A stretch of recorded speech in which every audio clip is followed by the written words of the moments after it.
మితాహారం శ్రేయస్కరం. ఇందులో మరో మాటకు తావులేదు. అయితే మనలో చాలామంది కంచం ముందు కూర్చోగానే ఈ విషయాన్ని మర్చిపోయి జిహ్వ చాపల్యాన్ని తీర్చుకోవటానికే మొగ్గు చూపుతూ ఉంటారు. కడుపు నిండుగా లాగించేసి ఆపై భుక్తాయాసముతోటి ఆపసోపాలు పడుతూ ఉంటారు. నిజానికి పొట్టలో కాస్తంత ఖాళీని ఉంచటం వల్ల మనకు చాలా రకాల ఆరోగ్య ప్రయోజనాలు చేకూరుతాయని చెబుతారు నిపుణులు. మితాహారంతో మనకు వనుకురే ఆరోగ్య ప్రయోజనాల గురించి ఇప్పుడు తెలుసుకుందాం.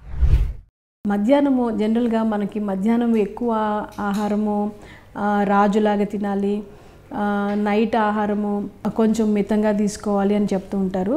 100% అది నిజమండి. ఎందుకంటే మధ్యాహ్నం ఆహారము అన్ని పోషకాలు ఉండేట్టు చూసుకోవాలి. అంటే మనము పిండి పదార్థాలు, మాంసకృతులు, విటమిన్లు, మినరల్స్ అన్నీ వచ్చే విధముగా బ్యాలెన్స్డ్గా మధ్యాహ్నం ఆహారం ఉండాలి.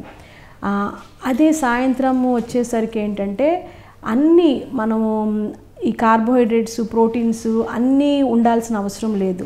జస్ట్ మనకి విటమిన్స్, మినరల్స్ అందే విధముగా ఫ్రూట్స్తోనూ మనం లేదా పాలతో కానీ బటర్ మిల్క్తో కానీ అల్ప ఆహారంతో నైట్ ఫినిష్ చేసి మధ్యాహ్నం మాత్రము మనము అన్ని పోషకాలు అందేటట్టుగా చూసుకోవాలి. అన్ని పోషకాలు అంటే మన బాడీకి 5 రకాల ఫుడ్ గ్రూప్స్ అనేవి చాలా ఇంపార్టెంట్. ఒకటి కార్బోహైడ్రేట్స్, నెక్స్ట్ మాంసకృతులు, తర్వాత క్రొవ్వు పదార్థాలు, తర్వాత విటమిన్స్, మినరల్స్.